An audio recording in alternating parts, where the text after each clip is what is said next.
The video came through at 2:17 a.m. I was halfway through a pointless conference call in some glass tower, the city lights flickering below like someone else's heartbeat. My phone buzzed, insistent. I glanced down, and the thumbnail made my stomach contract. It was my neighbor. The caption was empty. No words, just a play button. I shouldn't have clicked it. And yet I did. 7 figures in my living room. 7. My mother on her knees, bewildered, her eyes pleading for reason. And one by one, they slapped her. My wife's family, each hand delivering something heavier than flesh. Humiliation, cruelty, entitlement. My wife, she waited until the last echo faded before she kicked her out into the rain, her sister laughing, mocking every shiver and stumble. I stared. I replayed. The room around me, the city outside, the polite murmurs of business colleagues. It all disappeared. I booked the first flight home. Not for me, for 2. No one knew. No one had any idea. The plane was empty enough for reflection. I watched the clouds, silent and cold, and planned each step like a surgeon. Nothing rash, nothing loud, precision only. They say betrayal cuts deep, but what I felt was different. It was a clinical observation of decay. I felt no tears, only a detached pulse, measuring the weight of each lie, each mask I had been forced to admire. I remembered the smiles, the invitations, the family dinners I had endured with forced patience. Every word, every laugh, now a hammer striking against the walls of my mind. I didn't call my wife. I didn't message anyone. I had learned long ago that confrontation before control is chaos. Instead, I watched. I waited. I let the storm build inside, quiet, slow. By the time I landed, I knew what I needed. DNA tests, phone records, subtle observations. I would not speak until every piece of the puzzle was in place. Every handshake, every casual remark, every social media post, all would be examined, dissected. I would not rage. I would not cry. I would understand. And then I would act. I walked through the airport, a stranger to everyone, carrying only the cold calculation of a man who had been shown the underbelly of the people he trusted. By the time I reached the car, I had already rehearsed the final scene in my mind. They would not see it coming, and I would not hesitate. I returned home before dusk.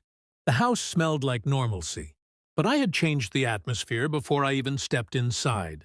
Every lock, every shadow, every corner now carried my awareness. The DNA tests arrived first. I handled the envelope as if it were fragile glass, though my pulse barely moved. 1 line, 2 lines. Truth so quiet, it screamed. Every suspicion confirmed. Every betrayal catalogued. I placed it on the kitchen counter, where it would later meet her eyes. I didn't speak. I didn't move. I waited for the perfect timing. She came in laughing, unaware, always unaware, thinking she could pretend, thinking she had hidden her deception well. "Who's with you?" she asked casually. I only smiled. A small, almost invisible curve of my lips. "You'll see," I said.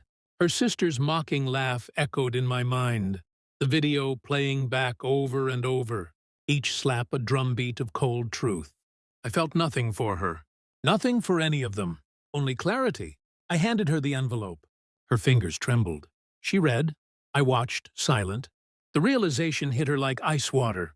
The fragile walls she had built, every excuse, every denial, collapsed under my gaze. You knew?" she whispered. I didn't answer. I only looked at her, quietly, intensely. My eyes carried the weight of every calculated step, every patient moment, every observation I had made while wearing the mask of normalcy. She fell apart, scrambling for words that wouldn't repair the damage. Her sister froze, the mockery evaporating into fear.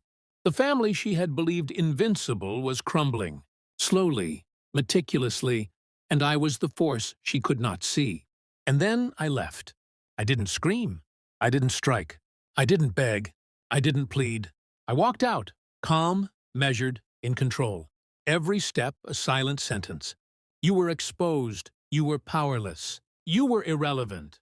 Rain had begun to fall again. I watched through the window as they realized the truth.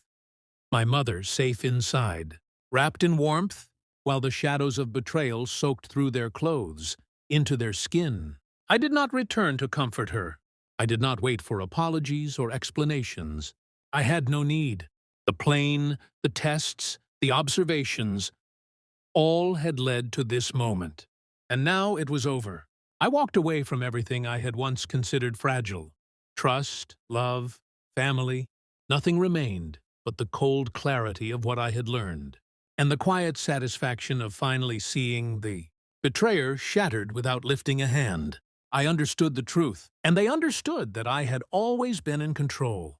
The door closed behind me, and I did not look back.